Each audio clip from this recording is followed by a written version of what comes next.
आदिवासी भी जिन्हें घिनौना समझते हैं उन तौर तरीकों को आप दंड विधान कहते हैं? तो ऐसे दंड विधान को आग लगा दीजिए, अपने न्याय शास्त्र को गंगा में बहा दीजिए, अपने शासन को सूली पर चढ़ा दीजिए।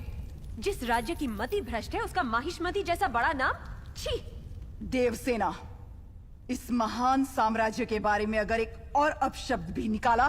बड़ी बड़ी प्रतिमाओं और ऊंचे ऊंचे सिंहासनों से महान साम्राज्य नहीं बनता राजमाता, एक विशाल हृदय से बनता है। लगता है वो यहाँ किसी के पास नहीं है। धिक्कार है। देख लिया महाराज, आपके सामने इतनी निर्लज्जता के साथ बात कर रही हैं, तो सोचिए मेरे सामने आपके बारे में कितनी तुच्छ बातें कही होंगी। सोच के देखिए महाराज।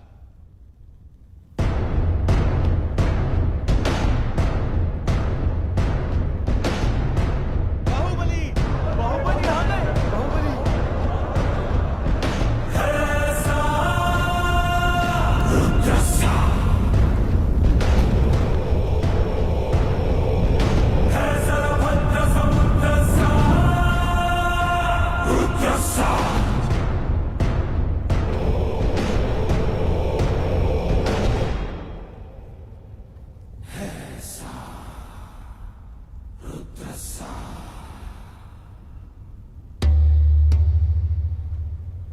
वास्तव में क्या हुआ था बताओ सेतुपति।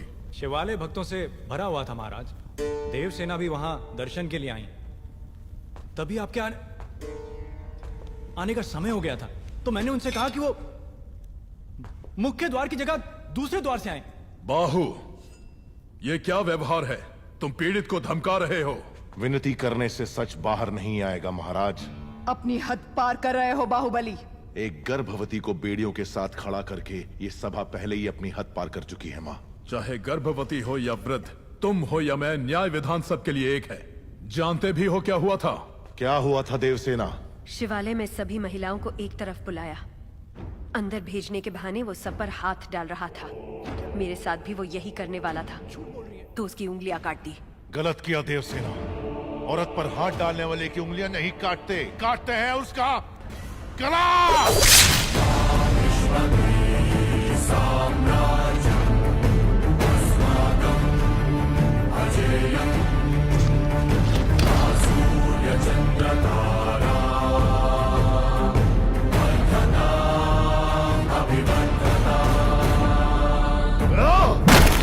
बाहुबली, ये दुस्साहस मेरी सभा में! झूठ बोला तभी सेतुपति के शब्द लड़खड़ा गए। निर्दोष है तभी देवसेना ने निडर होकर सब सच कह दिया।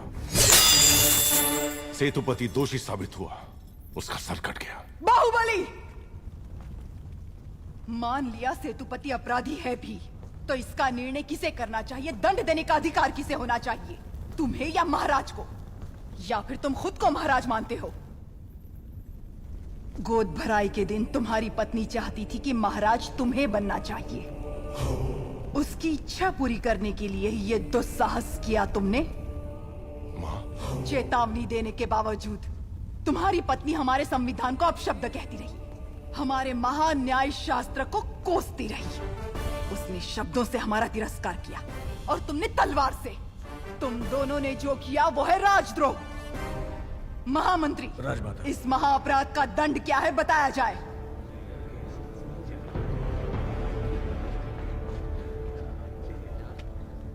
राजकुटुंब से यदि ऐसा अपराध होता है तो उन्हें राजमहल से सदा के लिए बहिष्कृत कर दिया जाए राजमाता। इस पर अमल किया जाए। तुम दोनों अभी, इसी क्षण, इसी स्थिति में ये राज प्रांगण छोड़कर निकल जाओ।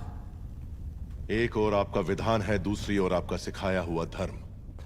इन दोनों के बीच जो संघर्ष है उसमें मेरी तलवार धर्म की ओर झुक रही है मां। पद छीन लिया जाए या बहिष्कार कर दिया जाए, माहिष्मती की सेवा के लिए, उसकी रक्षा के लिए मैं हमेशा तैयार रहूंगा। क्या कभी अंबर से